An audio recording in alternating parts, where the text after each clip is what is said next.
Bonjour à tous et bienvenue sur cette vidéo intitulée Le temps. Je me présente, je m'appelle David Faure, je suis coach en développement personnel et bien-être. Le temps.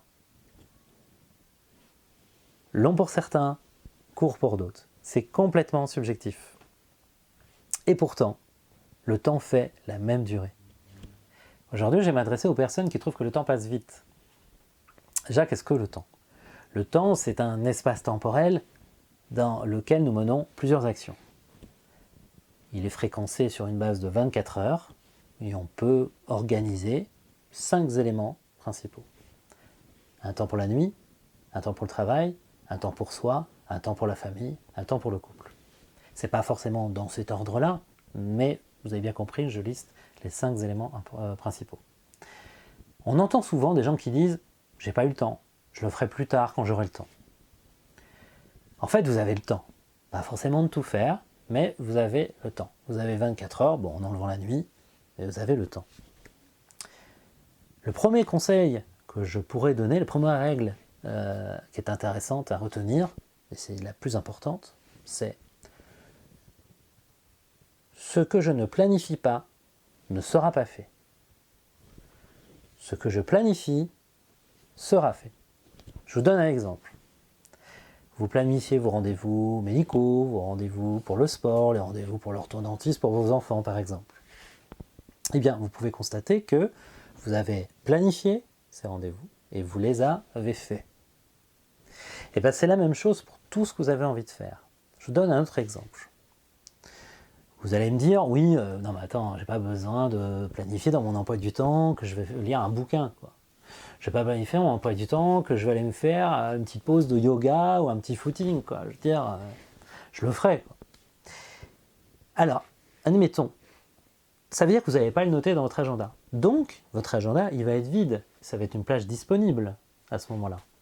Et là, vous recevez un coup de téléphone, il y a une personne qui vous dit tiens, tu as un moment pour se faire ça à un tel moment ou est-ce que tu pourrais me faire ça à tel moment? Prenez votre agenda, vous regardez vos plages disponibles, vous dites ok, je le fais.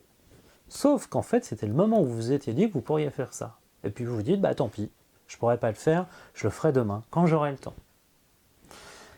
Donc, comme vous pouvez constater, ce qui n'est pas noté dans l'agenda, c'est une plage disponible pour autre chose.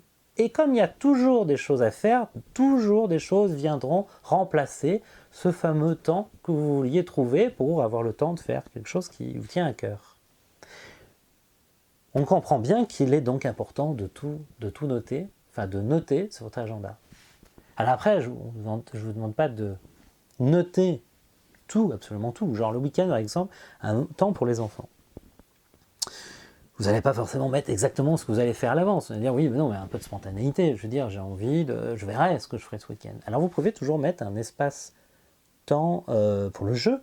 Et après, vous pourrez faire du sport, jouer au ballon, regarder un film avec eux, faire un jeu de société. Je veux dire, après, vous pouvez le remplir comme vous voulez, mais au moins, il est planifié. Et si un événement extérieur vient s'arriver, il ne sera pas déprogrammé. Alors, je vous présente un agenda que je me suis amusé à faire, dans lequel j'ai mis plusieurs couleurs. Une couleur violette pour la nuit, une couleur rouge pour le travail, une couleur jaune pour un temps pour soi, une couleur rose pour le couple et une couleur verte pour la famille. Vous voyez, c'est intéressant parce qu'en fait, ça vous permet de visualiser les espaces-temps que vous vous réservez. On sait que tous ces espaces-temps sont importants et sont nécessaires pour votre équilibre. Et dans le mieux possible, il est important d'essayer de le faire quotidiennement, voire tous les jours, de se réserver un espace-temps. Plus ou moins important selon le temps que vous avez selon le jour, plus ou moins important selon les besoins que vous avez aussi. Mais c'est important de le planifier dans votre emploi du temps. Et là, c'est visuel. Ça vous permet de voir tout de suite si vous vous réservez bien du temps pour chaque élément.